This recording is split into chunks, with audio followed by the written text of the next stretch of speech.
Hey everyone, welcome to another buyer's guide from Pro Engineering.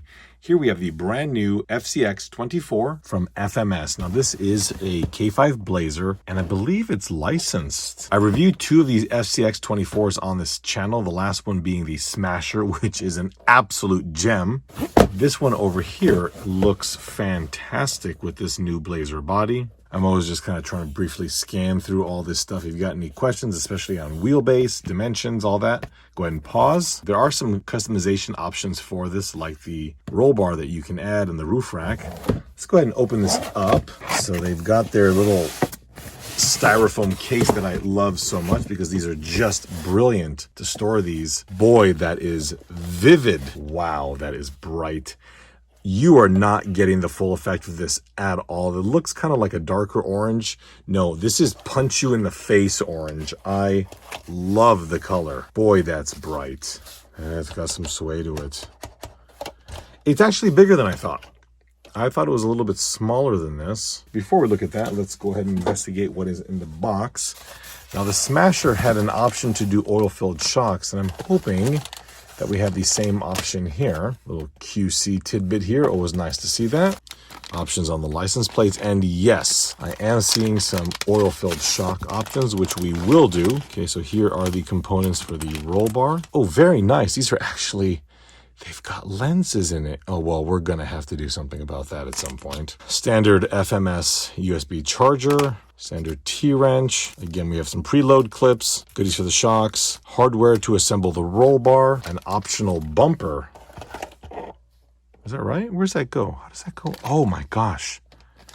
It's to replace this bumper. Oh, how cool is that? What else do we have in here? This is a roof rack, it looks like. And lastly, the absolutely fantastic FMS radio. They've really gone next level with this here. And in fact, I'm going to compare this with the WPL. Now, these are very different price points. But one of the things that I find so much nicer about this particular radio is the attention to detail that they did here on the back, and as well as this surface here. This is just a texture in the mold. I guarantee you both of these two pop out of the mold at about the same price. But the added little details here just makes this thing look, I wouldn't say expensive, but it looks like a quality product. The soft touch version of the WPL ones look really nice, but the fact is this still looks kind of cheap.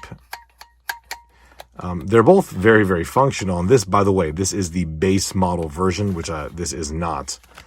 Just wanted to show you that little tidbit of the molding differential here on the FMS products. So this is a 3-channel. This is going to be your shifter, various trims. This is not one of their higher end units. Some of them have drag brake and some other options here. Okay, otherwise pretty boilerplate for these FMS vehicles. So in order to save money, they've gotten rid of the mechanical switches and they've added some additional programming. So right here, you can see that you still can have your drag brake. Very nice little tidbit here. I don't know how well you'll remember this. So if you are going to go do some sort of wheeling or something, perhaps take a picture of this and bring it with you. FMS does a really, really good job of documenting everything. These manuals are incredibly professional. Ooh, here we go. Light control. Okay, so that's how we turn the car light on with the bind button. And I know the Smasher had a full explode. This does too. So here is our exploded view of the entire vehicle. Very nice to see. The reason this is really good is because it's going to give you part numbers for everything. And FMS has all these components available. Very nice over here, down to your little planetaries, your spool, and the full body disassembly, which is really, really cool also. This amazing little 2-speed transmission that I absolutely adore. Okay, so we can see here, 2 variations of the body. Pardon me, 3. Let's take a look. To remove the body, I believe, yeah, it's just like the Smasher. We just push in these little clips. 1, 2, 3, 4. And the body comes off. We'll unplug it from there. Extraordinarily well-made body. This is obviously hard plastic shell, all painted. It appears to be a white molded body. I can't tell if this white is painted or if the orange is just painted. If this is not painted, they've done a beautiful job in molding it. The chrome trim looks fantastic. The windows are not clear, but you are going to get a bit of a tint, which is also very, very nice. Taillights are non-operational, but that doesn't mean you can't make them work. Headlights, body mounts. Wow, this is just, it's a really, really high quality feeling body. I don't know how the shell comes off. Oh, okay. We have 4 screws right there. 1, 2, 3, and 4. And the shell will come off. Glancing at the chassis, standard FMS tires, which I really, really like. These, they feel a little bit stiffer than I'm used to. We've also got our battery pack right in here under this little strap. The ESC receiver combo right there. Our oil-filled optional shocks. Axle-mounted servo, which is really, really nice. This has got the spool built in. So unlike the Smasher, you wouldn't have to lock this up if you wanted to go crawling. The planetary gear sets right there. Really, I mean, everything on these cars is really, really well done. But again, you know, they aren't the cheapest things in the world, but you get a high quality product, and that is for certain. I happen to have my Smasher body on here, and I thought this was going to be a different size chassis, but it's the same. I swore the Smasher was longer. Huh. I did not realize that. Okay. Sorry, just to test that out right quick. Focusing back on this guy. That's actually kind of cool, right? You can go, just by changing the tires, you can have this, or if you wanted, you could have that. I mean, that's a hell of a change, isn't it?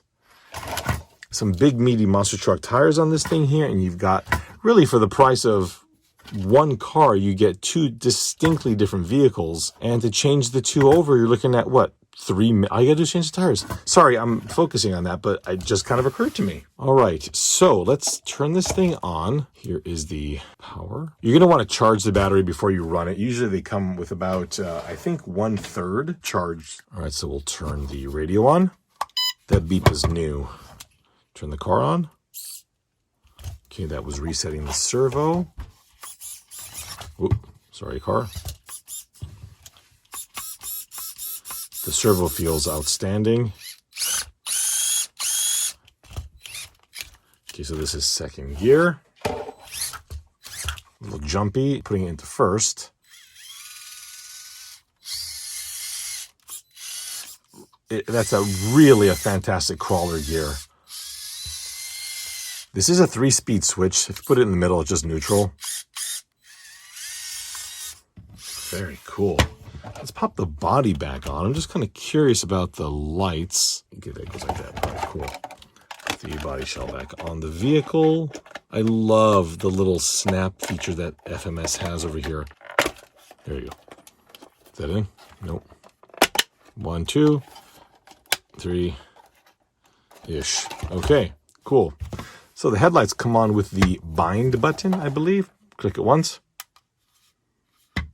Oh, okay, it took a second.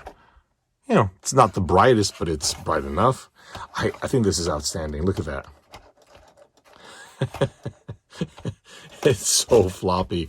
Also, I love, okay, it's hard to tell. You can see what the clearance in the wheel arches are with the car off the ground. When you set it down, it drops down, which is super cool. Oh my God. That has, I mean, honestly, I have 1/10 scale cars that don't have this much articulation. One complaint. This is only me complaining because it's typical. I think the wheels stick out too far, and I'm not blaming FMS on this because there's no alternative. You can't pull the wheel in due to the portals. You've maybe got 2 millimeters of back spacing, maybe 2 millimeters. Honestly, I don't know if that'll help, but I'll try. I'll whip up some wheels for this guy. While looking at the package, I noticed that it said 1/24 scale. The thing is, this is pretty big to me to be a 1/24 scale. I think that's more in line with its rough size, kind of what scale a lot of people are calling this particular size. But let's go ahead and measure this to figure out what the real scale is. So the Chevy Blazer of this vintage is 2,705 millimeters.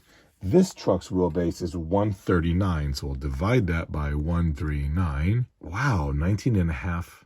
I'm surprised. So it's not 1/24 scale. The body's more in line with being 1 to 19.5 or 1/20th scale. I actually would have thought it would have been a larger scale than that, to be honest. I'm kind of curious now because initially in photographs, I thought this body was the same size as this body. They are obviously not quite compatible, but they're not that far off. I mean, look at that. Let's go ahead and figure out what the glacier is.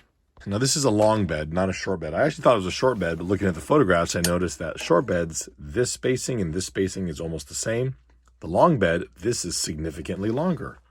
Did not know that. So a full-size K10 is 3,340 millimeters or 3.3 meters divided by 196, which is what this one is, equals, so 17. So this is 1/17 scale. That one's 1/19.5. So definitely a bigger truck. You know, honestly, they would play pretty well together. So just in terms of some additional scale comparison here. So basic 1/24 scale, basic 1/18 scale. Here's another 1/24 scale. Now this is the Trailfinder 2 Mini, and this is more like 1/22. One hell of a difference. Cost-wise, it's a no-brainer. I mean, this is way cheaper and it's going to be infinitely more functional than this little guy here. Now, we're not done. So here's the WPL. This is a 1/16 scale. And even compared to the other FMS 1/18 scale, this thing kind of towers above it. Price point, this is considerably less, but you are getting a lot less functionality. This is the C54-1 RTR. Single-speed gearbox, a lot more basic. Really, really great details. But again, this is significantly simpler than this car is here, where this is all painted and all that. So just a little size comparison. Way more functional off-road, but this one here is better for your detailed, smaller scale driving. Let's start messing with the body. I want to see the other alternatives that we have. I'm going to get my 1.5 millimeter driver, and we'll just, kind of hard to get it in there. Okay, there it is. And we'll just unscrew this. So with those 4 screws off, this should just, lifts right off. Okay, and we're left with a pretty good sized bed. Appears that the shock towers will protrude in here. Curious to see how much exactly. Not really that much. I'm just surprised. I thought they'd be in there more. Now, I could be wrong, but I'm fairly certain that on a real Blazer, once you take this off, there's nothing here. I don't know if they made a special version that was actually closed, but nevertheless, it makes sense that there's no back window since the real truck wouldn't have a back window, but it's still annoying that it's all black. So it's likely that we'll do something back here to, I don't know, make it less like that. It's odd because with the camper shell on, you really can't see anything in there. So it was a very, very good choice on their part. There is I think it looks really good. So let's start by assembling the roll bar. I've done this on the Doug, I think it was called the Doug Power Wagon. I loved that. See the little detail right there that's going to align with this mating detail, like that. And I want to say that it's this little tiny screw here. This is a Phillips screw. So this here just drops straight into these 4 holes. You see those holes right there? And then you can screw those in from the underside right there. It really looks good. The big thing is I would fake a window in the back or something like that, but that looks really good. The next thing I want to do is I kind of want to put this rack here on top. You've got 4 holes here, right there, that are kind of in the glass. The glass is held in pretty nicely with these little undercuts here. You can see that there's little guys there. So the glass isn't going to come out. To put the holes in, I'm going to get I think a 2 millimeter bit would be perfect for this. And I'm just going to drill straight through here using the glass as a template. Might as well. Took off this sticker right here, which means God knows what. And I mounted this up. And I have to admit, I kind of like it. Let's take this off real fast. It gives kind of more of a overland appearance, I guess. Kind of neat. I'm surprised usually I don't really go for that stuff. Anyway, so now we have really, I guess, 3 distinct looks. We have the standard top. We have the top with the rack. We've got nothing at all in the back. We've got the roll bar. We can take I mean, there's so much stuff you can do that's really kind of a cool thing.